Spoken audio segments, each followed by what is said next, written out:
Welcome to Growlleap Academy, the podcast that helps you grow on your terms, not just bigger, but deeper, wiser, and more connected to who you really are. Okay, so let's dive in today. We're looking at something really quite resonant, I think. Yeah, absolutely. It's this feeling, isn't it? This sense that you can achieve so much, hit all the targets, look incredibly successful from the outside. You've done everything, quote unquote, right, followed the advice, set the goals, crushed them even, checked all the boxes society tells you lead to success. Exactly. It looks perfect on paper. And yet, inside, Hmm. there's something else going on. Right. This quiet feeling that something's missing, or maybe something important got lost somewhere along that climb up the ladder. That contrast, that's really what we're exploring today, isn't it? The shiny exterior versus this sometimes uncomfortable internal emptiness. Is that too strong a word? Maybe not. Or just a sense of being adrift. You have the status, the achievements, maybe even the money,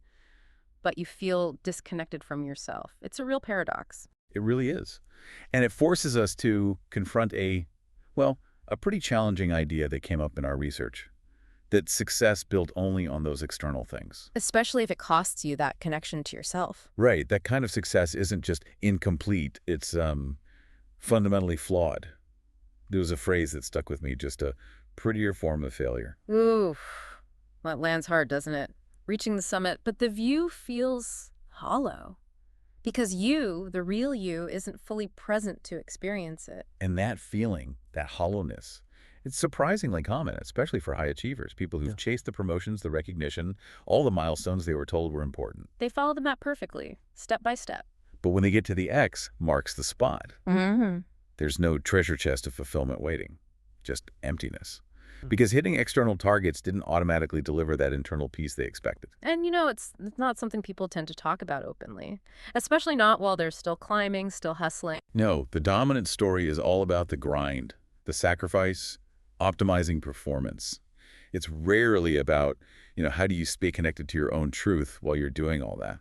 So that's our mission for this deep dive, really, to try and understand why this happens. What's this silent cost of success sometimes? And how do you navigate that feeling? You've built something impressive, but you feel, disconnected from the builder. And crucially, is there a way back? A path back to wholeness that still honors everything you've achieved, but lets you reconnect with who you really are deep down?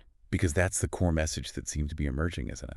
The most powerful, the most sustainable version of you isn't just defined by what you accomplish out there. It's rooted in how true you've stayed to yourself through it all. Okay, let's start right there. With that feeling, it's uncomfortable, but it's real. How can someone reach what looks like the absolute pinnacle The career, the status, the house, hitting all the marks. and still feel like something inside is just off? That tight chest, the restless mind, that quiet hum of emptiness you mentioned? Yeah, why does that happen when everything on the outside says you've made it? Well, the simple answer, and it's kind of a painful one, is that success built on disconnection.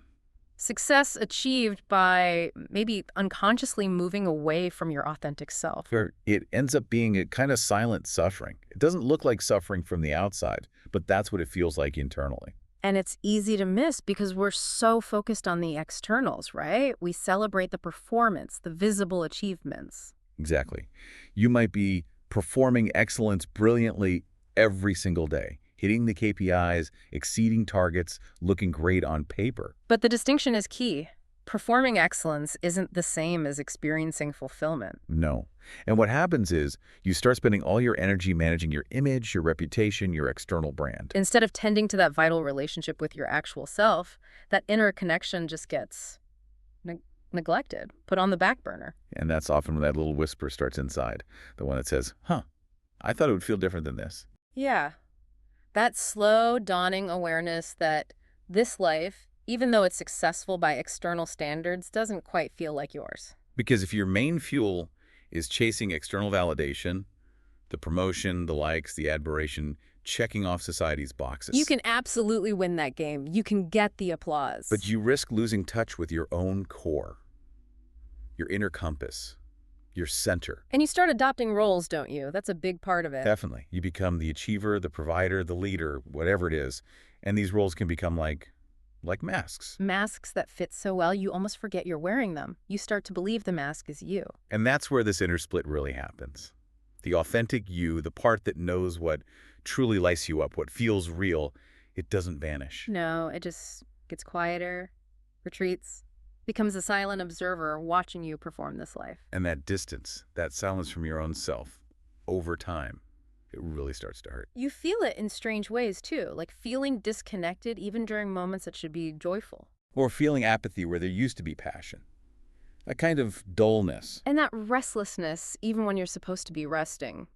That low-level hum of unease. Yeah, and maybe feeling out of sync with big decisions that logically seem perfectly sensible. Your gut just feels off. But it's crucial, isn't it, to reframe this? This isn't failure. Not at all.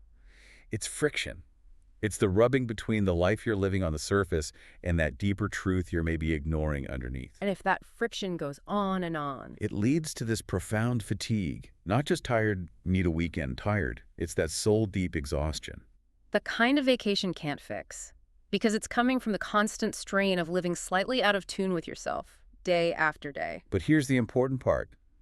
That feeling, that ache, that friction, it's not the end. It's actually the necessary start of something better. If you're willing to listen to it, if you're willing to pause and ask that really brave question. Whose version of success have I actually been building? Yes. Because you can have both. You can have the success and the wholeness. You can keep what you've built and reconnect. But it starts with that question. Let's really lean into that question then. Whose dream are you really chasing? It's such a powerful question because often we set out to succeed, but the blueprint we're using, it wasn't drawn by us, was it? No. It's like a script we were handed, maybe subtly, maybe overtly, from family, from culture, from the media. Telling us, this is what success looks like. Achieve these things, get these things, be this kind of person. And the promise, usually unstated, is do all that and you'll be safe, respected, happy. So you take the script, you start climbing, checking the boxes, getting momentum. But here's the catch, the crucial insight. If that ladder you're climbing so hard is leaning against the wrong wall for you, then climbing faster just takes you further away from where you truly belong, further from your own sense of peace and purpose. and we see this play out all the time, maybe building a career that looks prestigious but doesn't actually excite you, Or achieving the lifestyle, the house, the car, the holidays, but realizing these were goals inherited from someone else's vision, not consciously chosen from your own desires. and the result. You end up with a version of success that gets applause, but doesn't bring you peace. That's when that quiet ache starts. It's not that you failed to achieve, you succeeded at achieving someone else's goals, and that leaves you feeling hollow. And what's really tricky is that most of us don't even realize we're running on someone else's script.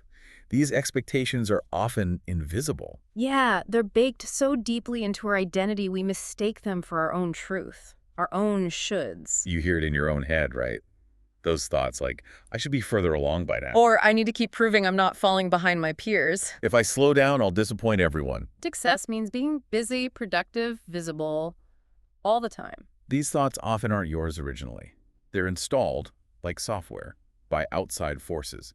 They weren't chosen from a place of self-knowledge. And the danger is pretty stark, isn't it? If you don't consciously define success for yourself based on your values, your compass. Someone else will absolutely define it for you. The world is happy to provide a definition. And that's how you end up with a life that looks full from the outside, packed schedule, impressive CV. But feels deeply empty privately. Performing brilliantly in public, feeling quiet and disconnected inside. But, and this is really important, there's hope here. You can rewrite the rules. You absolutely can. You can realign your life with your own truth. And critically, you don't have to tear everything down to do it. It starts with just willingness. Willingness to be honest with yourself. To dial down the performing, the pleasing, the proving, and start, maybe just tentatively at first, living from your own integrity. And that journey back begins, really, by learning to recognize the signs that you've drifted off course in the first place. Yeah, because losing yourself isn't usually some big dramatic event. It's rarely an overnight thing. It's more like a slow drift, isn't it? Quiet, subtle. Almost invisible sometimes.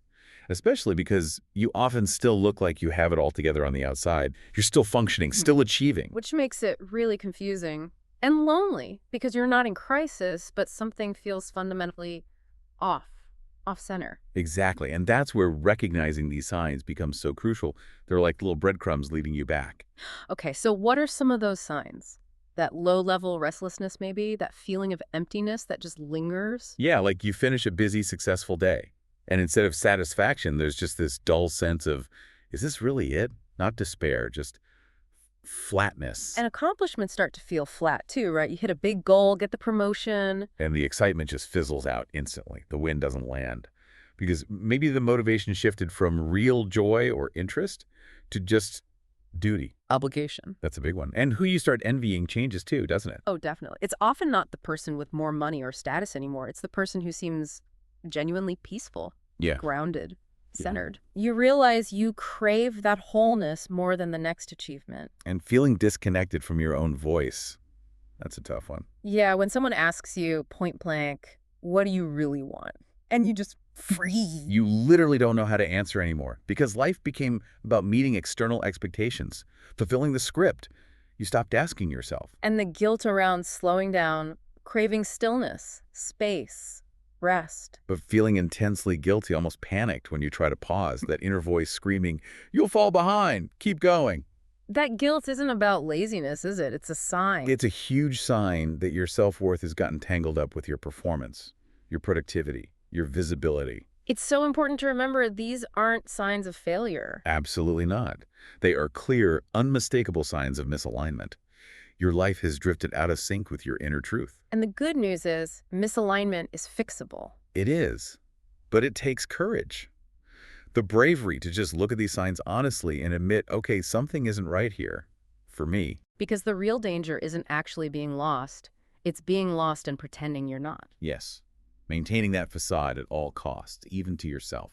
That's where the real damage happens. And the beautiful thing is, the moment you recognize the drift, the moment you see these signs in yourself and name them. That's it. That's the turning point. That's the exact moment the return journey can begin. The compass starts working again. And you don't have to choose between ambition and authenticity. That's a false choice. Completely. You can honor both. It's about finding a different rhythm, a way of being where your drive and your true self work together, not against each other. Which leads us to the big how. How do you start finding your way back without feeling like you need to blow everything up? Yeah, that fear is real. If I slow down, if I question things, will I lose everything I've built? My job, my momentum, respect. It makes sense to feel that. It does, but what if? What if returning to yourself doesn't mean losing your edge? What if it's actually the only way to sustain your energy, your creativity, your impact in the long run? What if reconnecting makes your external efforts more focused, more meaningful, more powerful because they're aligned? Exactly. And let's be really clear. Reclaiming your center doesn't mean you have to quit your job tomorrow or burn your life down. It's not about dismantling everything. It's about rebuilding your inner foundation and starting to live from that place again, integrating your truth into the life you have. So how do we begin that journey? What are the practical steps? Well, one key thing is practicing conscious slowing down. And this isn't about being slow all the time. It's about intentional pauses. Right. Small moments built into the rhythm of your day. Maybe 5 minutes in the morning before the chaos starts. Or just 10 deep breaths before a difficult meeting. Or maybe an hour a week that's truly just for you to check in with yourself, not your to-do list. These small pauses, they recalibrate your nervous system. They create space for that quiet inner voice to actually be heard. Okay, that makes sense. What else? Redefining your personal metrics. Moving beyond just the external scoreboard. So instead of just tracking income or promotion, Ask yourself, what do I want to feel more often? Clarity, peace, excitement, integrity, authenticity. Name those qualities. and then start measuring your days differently, not just by output, but by alignment. Exactly. How much of today felt true? How much felt aligned with the person I want to be, the feelings I want to cultivate? A day lived in alignment, even a less productive one, is never wasted. I like that. Alignment as a metric. Okay, third. Do a gentle inner audit. Look at the different parts of your life, work, relationships, routines. And ask with kindness. You Which know, parts really reflect me, my values, my desires? And which parts are more about obligation or fear or just old expectations I haven't questioned? And the key here is no immediate pressure to change everything. No, just name it. Awareness is the first, most powerful act of reclaiming. Sometimes the biggest shifts start with just a quiet, honest whisper to yourself. Okay. Awareness first, then what? Rebuild rituals that reconnect you. And think rhythms, not more tasks. Things that act like little anchors back to yourself. Precisely. Maybe it's writing just for you again. Or walking without your phone, just being present. Cooking without distractions. Or maybe asking yourself one deeper question each week, like, what did I ignore this week that I really needed? Yes. Small rituals, consistently practiced, can create huge reconnection over time. Right. And the last step. Start speaking the truth, even in small doses, even just to yourself initially. Allowing those thoughts you've been pushing down. Yes. Okay, I'm proud, but I'm also exhausted. Or I'm grateful, but I want something different than this. Or even just, wow, on paper this is great, but I really miss myself. It's about stopping the performance, bit by bit, and starting to live from what's actually real for you. Exactly. Authenticity isn't a switch you flip. It's a muscle you build, moment by moment, honest thought by honest thought. And when you start doing this, you find you don't lose your ambition. No. If anything, it gets clearer, cleaner, more powerful. Because it stops being about proving your worth. And starts being about creating from your truth, from what genuinely matters to you. That's a much more sustainable, potent fuel. Which brings us to this idea of strength. The world sells us one version, doesn't it? Speed, output, control, pushing through no matter what. But that's maybe endurance, not true strength. Real strength looks different. It's the quiet courage to pause when everyone else is rushing. It's the clarity to question the path, even a successful one. It's the inner confidence to say, this version of success isn't aligned with me anymore, and be willing to adjust course. So the strongest version of you isn't the fastest or the loudest. It's the one who stays closest to their own truth, connected to themselves, whatever the pace, whatever the pressure. It's not about rejecting ambition. It's about rerouting it. Yes, Yeah. rerouting it in the solid ground of your authentic self. And when you move from that place of alignment, your success becomes sustainable. Your actions have more meaning. And your life starts to feel like yours again, truly yours. You don't have to abandon what you've built. You just have to stop abandoning yourself. So if you're feeling that ache, that disconnection, that something's missing, please hear this. You're not behind. You haven't failed. You're being called back. Yeah. Called back to something more real, more true for you. And that inner voice whispering, this isn't quite it. That's not weakness. That's wisdom. That's your inner compass trying to guide you home. Okay, so let's offer something really concrete. A way to start putting this into practice, like a reconnection challenge. I like that. Not a quick fix, but a daily practice of returning. For the next week, maybe try these 4 quick reflections each day. Just take a few moments, maybe before bed. First, what part of myself did I ignore today? A need, a truth, a desire you silenced? Just notice it. Second, what did I do today just to keep up appearances? Where did you wear the mask? Notice how it felt. Third, what made me feel alive, grounded, or peaceful today, even briefly? Track those sparks. They're your compass. And fourth, what do I want more of tomorrow that's truly for me, not for show? And the key is not to try and fix everything at once. Just return, moment by moment, breath by breath, to what's true for you. Because the goal isn't just building a life that looks good. It's building one that feels like home, on the inside, authentically. Thanks for tuning in to this episode of Growlleap Academy. We hope it reminded you that you don't have to prove your worth, you just have to return to it. If this episode spoke to you, share it with someone who's ready to come back to themselves. Until next time, stay grounded, stay honest, and stay you.